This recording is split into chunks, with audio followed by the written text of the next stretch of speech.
It was a chilly afternoon when Clint Eastwood walked into a small local McDonald's.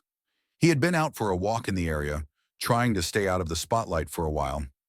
Even though he was a living legend, Clint always found peace in blending into everyday life, something that kept him grounded. The smell of fries and burgers filled the air as Clint took a seat at a corner table.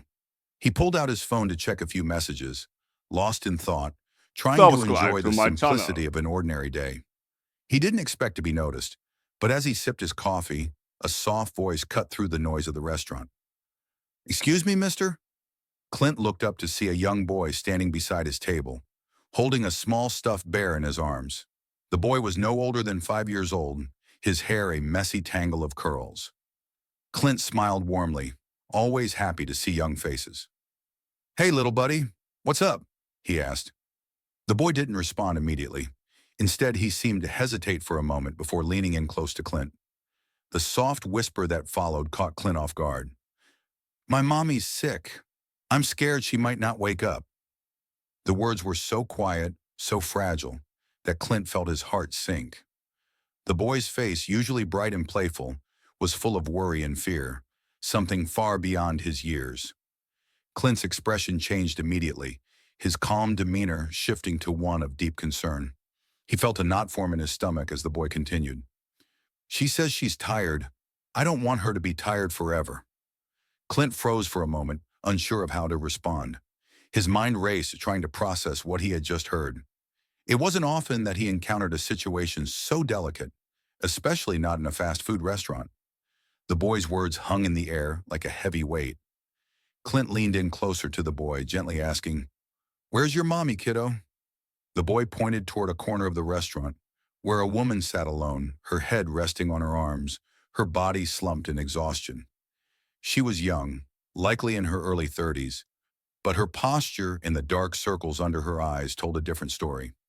It was clear that she wasn't just tired from a long day.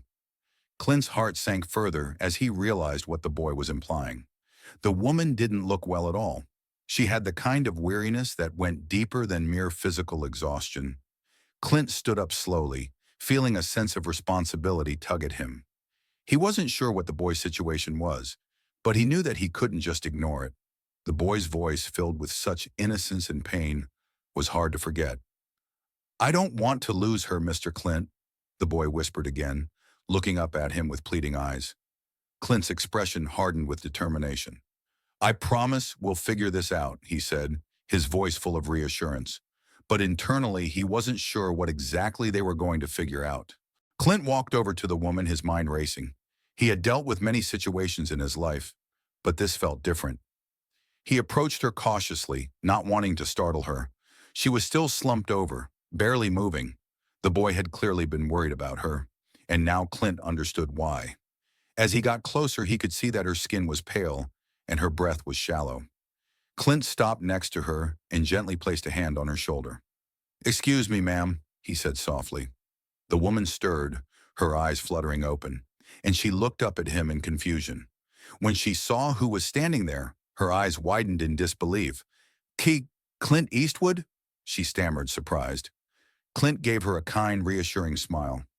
"Are you okay?" he asked, his Subscribe voice to my calm channel. but full of concern. The woman blinked, slowly sitting up.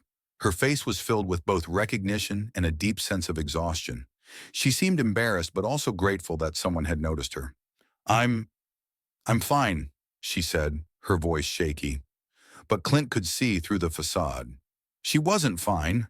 Her eyes darted nervously toward the boy, who was still standing at Clint's side, clutching his stuffed bear. Clint followed her gaze. "Is he your son?" he asked gently. She nodded, but her face was filled with sorrow. "Yes, that's Lucas. He's been trying to keep it together for me." Clint felt a deep pit in his stomach as the pieces began to come together. The woman was clearly struggling, physically and emotionally. It was a situation that no mother should have to face, and certainly not alone. Clint's instincts kicked in. He had dealt with a lot of different people in his lifetime, but this was something he couldn't ignore. Clint quickly assessed the situation. The woman's condition was more serious than he had initially realized. She was pale, sweating, and struggling to focus. It was clear that something was seriously wrong, and Clint wasn't about to wait for the situation to worsen. "I'm calling for help," Clint said, his voice now firm. He turned around and walked back to the counter, where a staff member was wiping down the surface. He quickly explained the situation, asking for an ambulance to be called immediately. Meanwhile, the boy stood frozen by his side, looking up at Clint with wide, worried eyes. "Is she going to be okay, Mr. Clint?" he asked in a small voice. Clint crouched down to his level, giving him a reassuring smile. "She's going to be okay, kiddo. Help is on the way." Just as Clint finished speaking, the woman slumped forward again, and Clint rushed back to her side. He knelt beside her, keeping his hand on her shoulder, doing his best to keep her conscious and calm. "Stay with me, ma'am. Help is coming. Just hang on," Clint said, his tone unwavering. The boy stood by his side, still holding his stuffed bear, his eyes never leaving his mother. Clint could see the pain and the worry in his young face, and it broke his heart. Within minutes, paramedics arrived and took over the situation, rushing the woman out of the restaurant on a stretcher. Lucas, the boy, clutched Clint's hand tightly, refusing to let go. Clint had never felt a connection to someone so quickly before. The little boy who had been so brave needed reassurance, and Clint knew exactly how to give it. "You were really brave today," Clint told him, kneeling down so they were eye level. Lucas sniffled and nodded. "I just want my mommy to be okay." Clint placed a hand on the boy's shoulder, giving him a warm smile. "Your mommy's in good hands now. You did the right thing by helping her, and I'm proud of you for that." As the paramedics drove off with the woman, Clint stood there watching them go, feeling a sense of helplessness. But there was nothing more he could do. He had seen so much in his life, but this moment would stay with him forever. A little boy worried about his mother had reached out to him, and Clint had done everything Subscribe he to my could to make sure channel. they got the help they needed.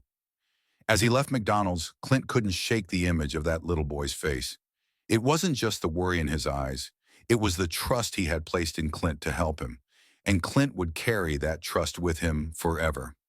If you enjoyed this heartwarming story, make sure to subscribe to our channel and hit the notification bell so you don't miss any of our latest stories.